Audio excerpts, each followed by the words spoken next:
মুসলিম সভ্যতার নিদর্শন ৪৭০ বছরের বকশী হামিদ মসজিদ বর্তমানে নানান সমস্যায় জর্জরিত। ১২ আউলিয়ার পুণ্যভূমি চট্টগ্রামের বাঁশখালীতে অবস্থিত মুসলিম সভ্যতার অনন্য নিদর্শন বকশী হামিদ মসজিদ। প্রায় ৪৭০ বছর আগেই ইট, পাথর ও সুরকি দিয়ে নির্মিত হয়েছিল এই মসজিদ।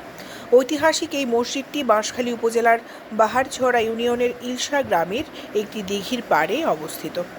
এই মসজিদের নির্মাণ কৌশলের সঙ্গে ঢাকার শায়েস্তা খান মসজিদ এবং নারায়ণগঞ্জের বিবি মরিয়ম মসজিদের বেশ মিল রয়েছে। যুগের পরম্পরায় স্থানীয়দের কাছে যথেষ্ট গুরুত্বপূর্ণ হিসেবে বিবেচিত হয়ে আসছে এই মসজিদটি। পাথরের গাঁথুনিতে বানানো হয়েছে মসজিদের মূল প্রবেশপথ। পাশেই তোরণে রয়েছে ফুলের অভিনব কারুকাজ।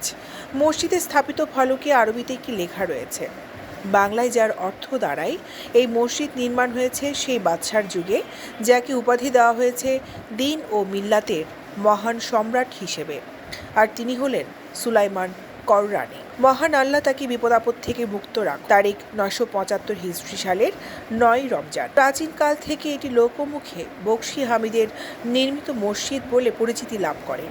বকশী হামিদের পুরো নাম মোহাম্মদ আব্দুল হামিদ। বকশী তার উপাধি। বকশী ফার্সি শব্দ, এর অর্থ কালেক্টর বা কর গ্রহীতা। বর্তমানে মসজিদটি জাদুঘরের আওতায় থাকলেও পদাধিকার বলে উপজেলা নির্বাহী কর্মকর্তা এবং স্থানীয় চেয়ারম্যান মসজিদটির পরিচালনা পরিষদের সভাপতি ও সাধারণ হলেও স্থানীয়দের সহযোগিতায় মসজিদটি পরিচালিত হচ্ছে জানা যায়।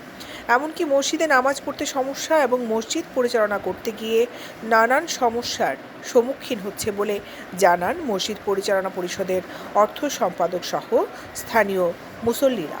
আমার জানা মতে এই বকশী হামিদ মসজিদ বিগত দিনের দীর্ঘদিন পর্যন্ত দেখে আসছি আর এই মসজিদ কেন অবহেলিত আছে।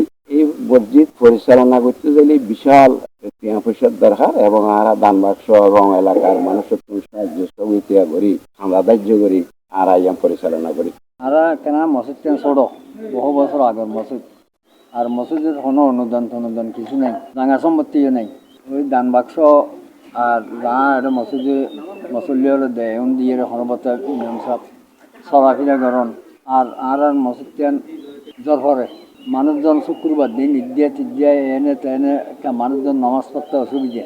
এই মসজিদের মধ্যে বর্তমানে যে জমি জায়গা ছিল ৬০ বছরের আগে সব কিছু কালের বিবর্তনে হারিয়ে গিয়ে এখন মসজিদের আর কিছু নেই।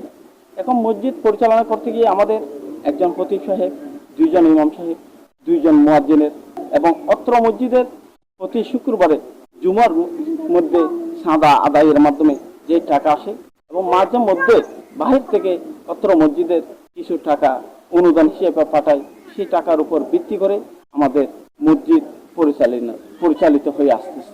আসলে এটা আর ভিতরে যে ধরনের আকার দেওয়া খুব ছোট আকার, আর তো নামাজ পড়তে আসলে মসজিদের মানুষ মুসল্লি কারণ আর বাইরে আইরে নামাজ পড়ন পড়ে, যেহেতু এলে খোলামেলায় অবস্থা যেভাবে দেখতে লিখবেন আর কি, এই খোলামেলায় আর তো নামাজ পড়ানো বৃষ্টি বদলইলে আর আরো অন্য আসলে আর তো নামাজ পড়িয়ে ব্যবস্থা করেন পড়ে।